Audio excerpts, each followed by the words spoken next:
Well, I will use the line that Austin has loved for years. Tennessee just scored again. That's your Austin Price of VolQuest.com now with On 3. We'll talk more about that later. Jason's already trying to work a 2-for-1 deal, and it's only $1. And Jason Swain is here, former Tennessee wide receiver. I asked you this question last year after, I believe, the Tennessee Tech game. What do you learn from a game like Saturday? What do you get out of that game? Well, I mean, you played a lot of guys. You know who you can trust, who you can't trust, where you need to make adjustments and corrections, but a lot of guys played. A lot of guys played hard. It's hard because you play against a Ball State, a team that simply is just not as good as you physically. Sure. So, again, a lot of guys played, got a lot of film to correct. What do you learn? Well, I think you learn, as just you play a lot of players, but you learn that this team knows how to take care of business. A year ago against Bowling Green, they scored 38 and was kind of like after the first couple of drives. The other night, they scored 59. They could have scored as many as they wanted to. They played, I thought, their B game. I didn't think they played their A game and whatsoever on either side of the ball and still won 59-10. That tells you how I feel like this Tennessee team, what it could be down the line. But, Hendon Hooker was really solid in his debut. I thought Joe Milton was 8 of 9. His one incompletion was overthrow of Hunter Salmon for what would have been a touchdown, but I mean he was flawless in his reps. It was a Ben Joyce 105-mile-an-hour fastball. It was, but the running game was good defensively. They made plays, and we'll be joined by one of the guys that made one of those big plays in the game a little bit later. In Kamal Hatton, who had a big pick and then took the ball to his mom like 60 yards away, and I'm sure Coach Heupel and Coach Martinez were like, no! Players were signing autographs after touchdowns, running over, high-fiving mom. Get ready for the lead. That's what they do in the league. Have we ever seen this at Tennessee? No, but for Kamal's sake, I was glad he didn't get a penalty because I don't think they would have let him live that down. Right there it is, and let's go find Mom. Here we go. Where's she at? We're going.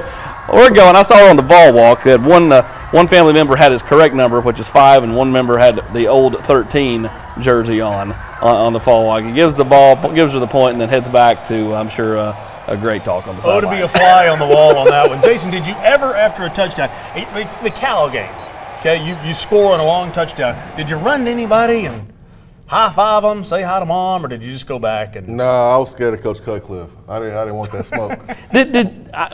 Maybe I'm wrong. Did you just barely get across the goal line and then just basically hand the ball and just turn around and run right back to the sideline? I don't remember you running around. Did you? Against Cal, I dropped the ball about 3 yards to the end zone, and I was trying to play it off and look cool and try to celebrate. And then from that moment on, Coach Cut said, if you don't hand the ball to the ref, you're going to have to run up, down. You have to do up, downs, bear crawls, rolls. And so I was scared of Coach Cut. So here's a dumb question, but that's why I keep myself around.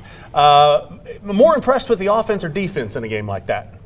I was more impressed with the offense, honestly. I mean, they went out and did what they wanted to do. It was good to see the receivers, the ball be spread with the receivers. I think 7 guys had 3 or more targets. That was good to see. The running game needs to improve, but Hendon was pretty sharp to me. And like Austin said, he did what you're supposed to do. Went out there and dropped 59, and it could have been 70 if you really wanted to. But I thought the offense probably played a little bit better than defense. I think defense, you can look at several things and say, hey, if we want to play better in these areas, probably more than offense. Yeah, I mean, I honestly think the defense needs a guy like Kamal Hatton, who did not start the game, to become a starter. And part of that's he missed part of fall camp with an injury, but they need him to establish himself as one of those guys. He'll probably agree with you on the show. They need Brandon Turnage. They need Brandon Turnage to get healthier than he was the other night. T-Mac's got to continue to play well. I love what Aaron Beasley gave them the other night. I thought he had a really good game.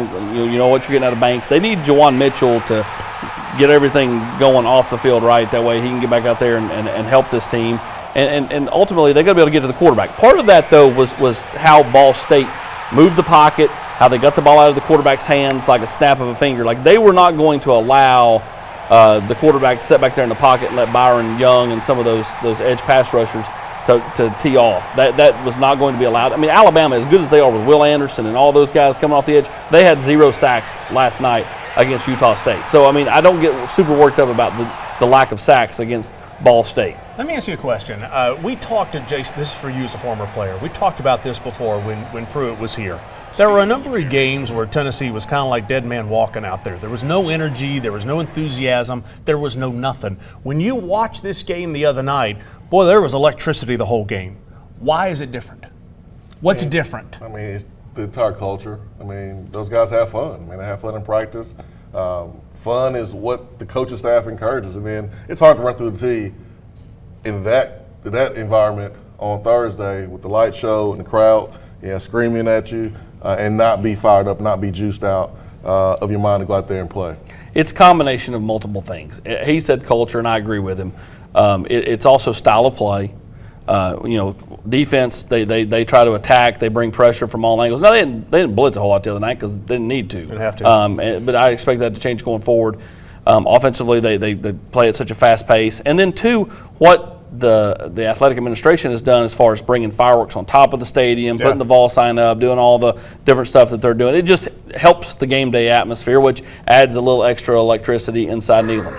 How much do you, and we're looking at it right here. Jason, as a former player, there's a lot of traditionalists at Tennessee. There's a lot of people that don't want things to be different.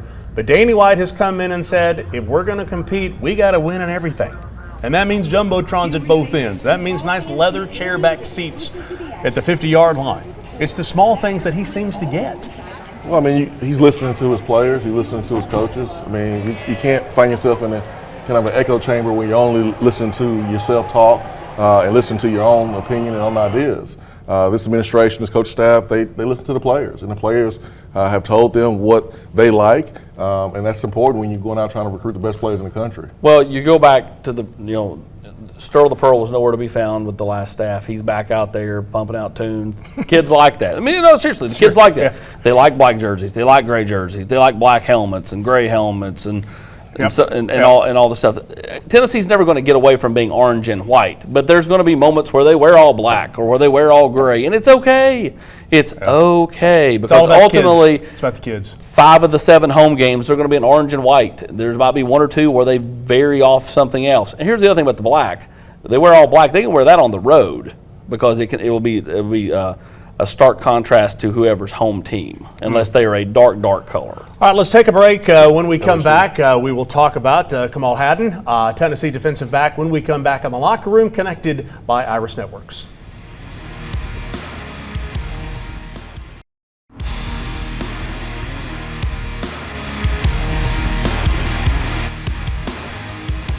Time now for the Food City Player Perspective. Mark Packer along with Austin Price, and Jason's got Kamal Hadden over there. And it was interesting in talking with Jason before Kamal came in about who Kamal kind of emulates his game after. He wears his number. Yeah, exactly. I mean, Kamal's one of the more energetic guys on the team. He brings a certain presence about him. I was excited to have him out here tonight when we contacted him. And Jason, when you look at what number 5, formerly number 13, brings to the table, it's more than just energy. No, for sure. You see great ball skills, and we saw those ball skills in Tennessee's bowl game against Purdue. Had your first pick there, and then the first game of the season against Ball State had another pick. Kind of walk us through what you saw on that pick against Ball State. Really, we was in the cover 3 concept, so I really was just looking at the reads, and I had a thought process before the play, so I did a lot of film study, and I thought I was gonna get what they gave me. So I was playing outside leverage, and I was in kind of a bad situation a little bit. I got underneath a little bit, and once I got on top, I seen I was running to him, and I looked back for the ball, and I seen it was coming. I said, yeah, I got to grab these. We get on the jugs a lot. That's a big emphasis to catch jugs and catch everything that's thrown our way. So I just had to cash in and make the play. You can tell that you're coached up because a lot of guys don't turn their head around when they're supposed to. You look at Willie Martinez and all the players that he has coached and developed to NFL. What can you tell us about the type of development you are getting from Coach Martinez? Really, he's a real authentic guy. He's not gonna, sugarcoat it or, tell you what you want to hear. He's gonna tell you what we need to work on and what needs to be done to get to the place that we want to be. He's been in it for a long time, and he has a good, line of dudes that he's coached. So whatever he says, you have to just buy in and really just take heed of what he's saying. And it's the little things that he put emphasis on, the stuff that you know, that people don't really realize, to get the football guys, as he would say, on your side, you know, catching jugs so you can make that play in the game and you don't drop that play in the game, you know, just getting everything done all across the board, you know. You are from Big Ten country there in Michigan, but you went to JUCO and then you went to an SEC program and now you transferred from that program to Tennessee. How has your process from Big Ten country to JUCO to one SEC school now to Tennessee, how has that journey helped you be ready for this moment that you're in right now? Man, it's just been big, you know, just coming from everything I came from. It's just moments like these that you just did everything for, you know, everything that I put in and worked for, the junior college days and the days that you just thought you wouldn't be here, you know, it's just everything builds up to make that play and make those type of plays and just be grateful and be ready for the moment. You know, you can't get too high, but can't get too low either, you know, just grinding hard and just, you know, staying the course. Everything, it's easy to fall off, you know, just stay here and, you know, be ready for the plays and make them. You're known for having conversations on the field. We know that. Mm-hmm. My question to you is, who starts most of the conversations on the field between maybe you and offensive player? Do you start them or are you someone that finishes them? Really, I would say I would start it. You know, I wouldn't really go too hard, but it's just like something that happens. You know, like I'm on the field and I'd make a play, man. I just be so gassed up and juiced up. It just be in the moment. So, you know, I might tell him when he make a play, good play too. You know, I'm not one of those guys that just, you know, get on. But I tell people, you know, get them their props when they're due, you know, so. Well, football is fun, man. Football is fun, and Tennessee's offense is fun to watch. You go up against that offense every single day, and these receivers every day. How have the receivers been able to help you improve your game? Oh man, that's the number one thing. You know, I compete and they compete every day. So, you know, it's just sometimes I get overwhelmed with them and they get overwhelmed with me. But like going against Cedric Tillman and Ramel Keaton, you know, and Brew McCoy every day, it gets you ready for those type of moments because those are big time receivers. You know, Jalen Hyatt and the rest of those guys. It's just everyday competitiveness, and you know we're the closest friends outside of the field too as well. But we know when we step in those lines and when it's time to practice, it's time to get to it and handle business. So that just gets me ready for the moment. 2 interceptions in the last 2 games. Kamal Hadden, what is it going to take for you to get your 3rd interception in the last 3 games this weekend against Pitt? What is it going to take? Really, man, just sticking to the keys, you know, sticking to what we do and listening to my coaches because they put me in the right position. You know, I'm not really, you know, too excited on trying to keep the streak or, you know, keep the stats going. You know, I want to go in there and just play my best game and play a team game and just finish the game out strong so we can get ready, you know, and make it to Atlanta.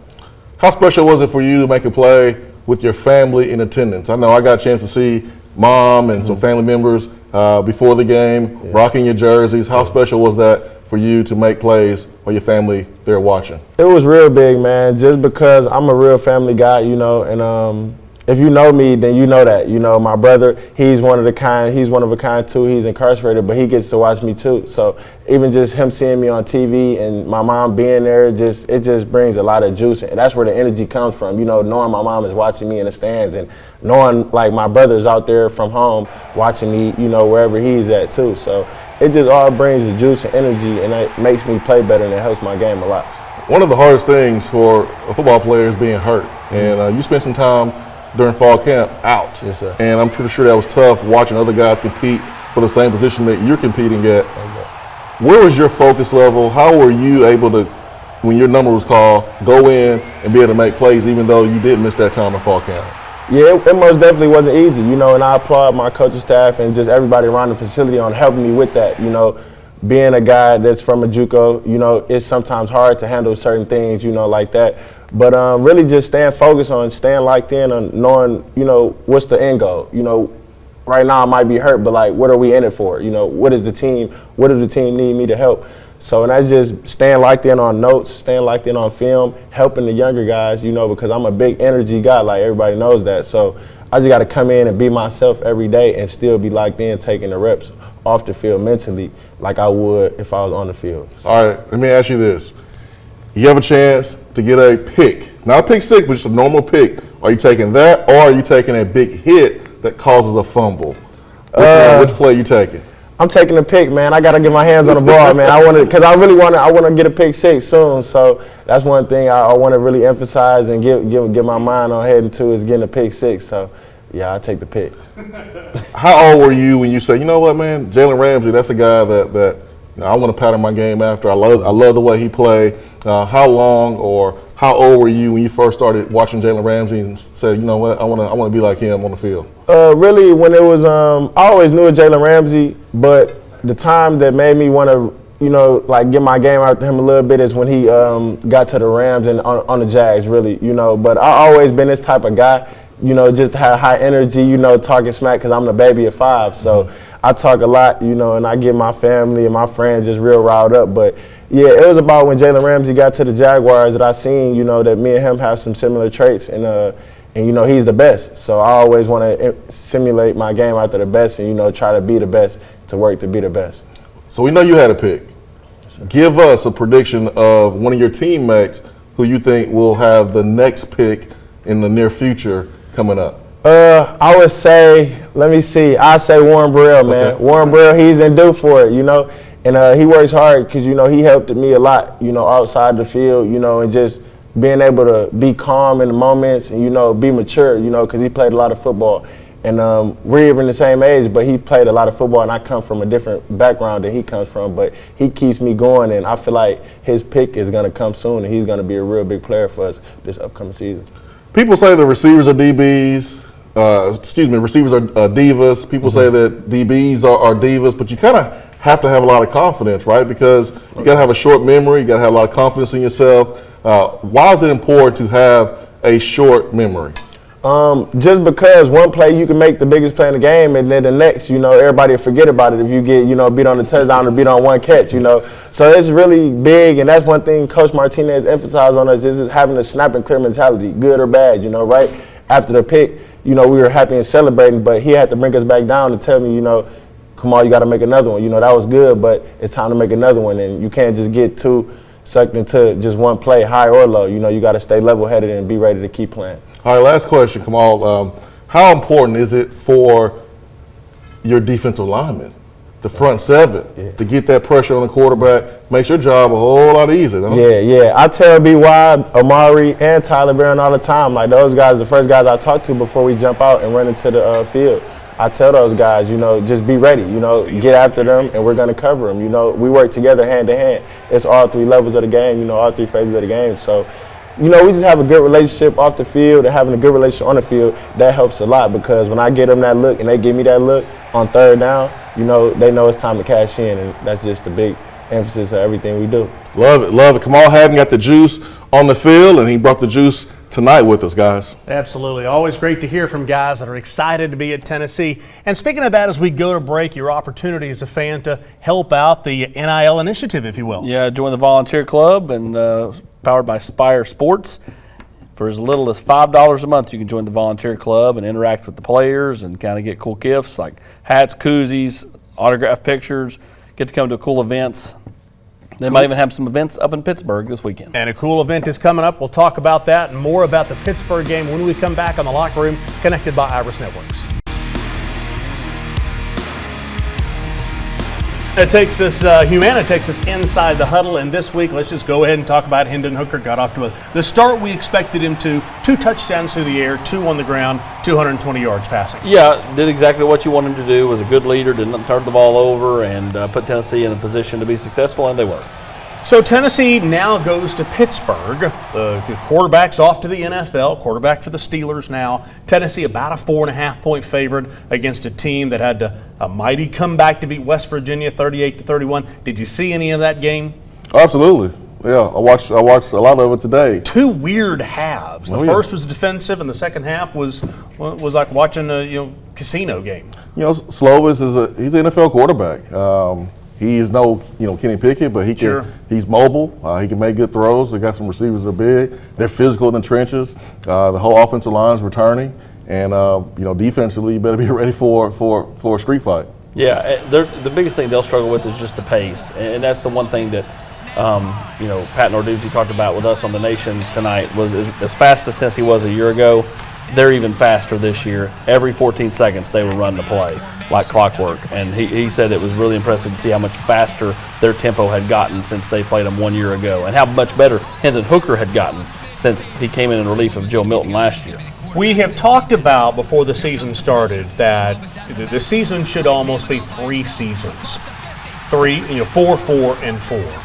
This is a critically important game for Tennessee because this one and the Florida game are 2 games to start the season. They're going to tell you, did you win the first third of the season? Yeah, for sure. I mean, you look at Florida, how they played against Utah, probably better than what people expected. So that's going to be a tough matchup, even though it's at home. And then Pittsburgh, Pat Narduzzi, his personality is all over that program, all over that team. They're tough. They're not going to give up. But we saw that in their game against West Virginia. How big is this game? It's massive because if you don't win this one, then doubt creeps in Florida. about Florida. Florida coming off that upset win over Utah. But I think if Tennessee goes out and plays their ball and doesn't turn the football over, I think they should beat Pittsburgh. Was the Florida win an upset? In theory, yes. I mean, based off of how thin they are, how inexperienced they were at certain positions, and how much returning Utah had coming back. Yeah. Yes. Yeah. So but it was in the swamp and a game atmosphere that Utah's not used to. So you've got Pittsburgh. And here's Florida right here. Very impressed with the quarterback Richardson, which I think we thought we were going to be. Yeah, I mean he's gonna be a thrill a minute, and I think the biggest key is keeping him in the pocket and making him beat you with his arm. Yeah, and he did a pretty good job with his arm against Utah. But hey, it's any given Saturday, and we'll see if they can perform like that here in Knoxville a couple weeks. See, for me, it's hard to say that any Florida win in the swamp is an upset win for Florida. I think just us old schoolers that have been here since back in the mid-'90s, is there ever an upset for Florida winning at home? We've got to catch one more break. We'll zero in a little bit more on the time of the Pittsburgh game and all of that information on the Locker Room connected by Iris Networks, plus your chance to win lunch with the Vols when we come back. The Locker Room is brought to you by Pilot Company, Ted Russell Ford, Food City, and Lincoln Memorial University. Here's your chance to win lunch with the Vols. Just register to win online at HillaryFrostHomes.com. Of Keller Williams partnering up with Spire Sports. We will announce the winner. You and 3 of your friends having lunch with the Vols. We'll announce that Sunday night, December the 4th, right here on the Locker Room Show. Game time for Pittsburgh coming up this weekend. 3:30 ABC. 3:30 ABC. You're going to get Oakmont in? No, I'm getting Fox Chapel in. Fox Chapel. Do you know what that is? I have no clue what y'all's talking about. But I'm smiling and I'm happy to be here. We went up to Pittsburgh and played Oakmont Country Club 3 years ago? It was after the Georgia State loss. Oh, it was, yes. The Jonas Brothers and Jerome Bettis were like 3 holes ahead of us. Austin's favorite group. So we talked about that we were going to play Oakmont when sure. Tennessee went up to Pittsburgh, and then somehow I got left out again, and now you're not even playing it. And so does Tennessee win? If they don't turn the football over, yes. We'll see you next week on the Locker Room. Well, so where is this course?